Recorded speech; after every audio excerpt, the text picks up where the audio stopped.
conservative voices, shoot, just make that voices silenced on college campuses. Yeah, from protesters assaulting swimmer Riley Gaines in San Francisco to University of Albany students heckling and doing a conga line to try and shut down a Turning Point USA event. Never ends. Joining us now, Turning Point USA senior field representative Amber Kleinka, who was at the event for Riley Gaines, and Washington Examiner columnist Ian Haworth. Amber, I'm going to start with you first. Watching the video of this mob, shrieking, enraged mob, corner Riley Gaines was terrifying. Tell us about it. Absolutely. So I am used to this. I am from Northern California, and I have been involved with multiple Turning Point USA events that have turned crazy and violent. The event was ending and attendees were leaving the classroom, and all of a sudden this violent mob came in and started rushing towards Riley. I was right next to Riley, and my first instinct was, we need to protect Riley. So I shoved back some of the protesters, and we made sure to get Riley out of the classroom as fast as possible. You know, Ian, this is a national security threat. When we have college campuses or communist camp that turn out all of these kids who don't believe in free speech, and they believe the only way they deal with people who disagree with them is they shut them down, or they make loud noises or bang drums or blow whistles so a conversation can't happen, that's the future of America. I think a lot of older people don't understand that what they believe in free speech, these younger people do not. Well, they certainly believe in their free speech. That's the problem, is it's a very one-sided thing, that this is happening really across campuses. This is not a one-off. This happens almost every week because it's a very effective tactic. A lot of these colleges are afraid of these students, and so it's much easier to placate them, to virtue signal, and ultimately to shut down speech just to avoid the hassle, and so it creates a cycle. Well, and I want to, your tweets about what happened to you, and it wasn't University of Albany, it was SUNY Albany, so it was the State University of New York. So you can be thankful that those students were vaccinated, because that's still mandated in the state of New York. So you're safe, I guess, from, well, nothing.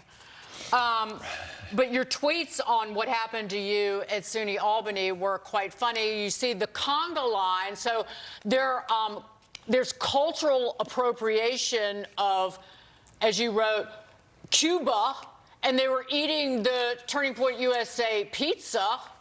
So they were loving you said you're of Jewish descent. They referred to you as a member of the KKK, but they love a slice of pizza.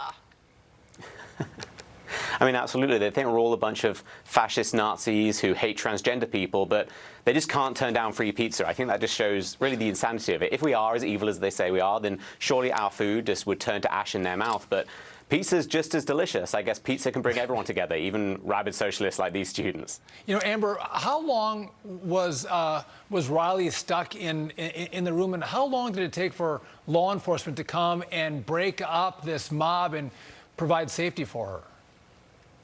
Yeah, she was stuck in a safe area for about 3 to 4 hours. We didn't get to meet up with Riley until after midnight. It was a long evening after the event ended, waiting for her to get to safety. So why didn't the cops come? Why didn't someone come and get rid of the mob and protect her? I thought that's what the police were for. That's what the police were for. University PD were able to escort her, but they were not dispersing the mob that was outside this safe space. And what I found out was that San Francisco Police Department were called in to disperse the crowd to get her to safety. But Ian, watching this, I'm just glad Riley and everyone is safe, and you too, Ian. But I was watching that, and I'm like, you know what? It's because they are aggressive and there's this asymmetric rage, because just calling someone transphobic isn't enough. People, particularly women, biological women, are now saying, okay, I'm going to reclaim my gender.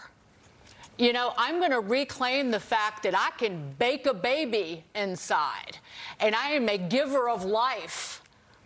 And because they're trying to silence dissent, debate. Again, how many times have we heard the science is settled? No, it's not. Well, I think we've got to look at the transgender movement, especially the radical transgender movement, as what it is, which is the left's new religion. And when you see it through that lens, a lot of this behavior actually makes sense because you've got to prove your faith. And this is just all about proving your faith. And these students are some of the most dedicated among this faith. And we really need to pump the brakes on this because once colleges truly go, that's where free speech starts for a lot of people, and it won't end there. If you all reciprocated to a left-wing speaker, you'd be called white supremacist, and you'd be called racist, and you'd be shamed. But these guys do this, and they get no blowback. Amber and Ian, thanks for joining us. Appreciate it. Stay Thank safe you. out there. Good work.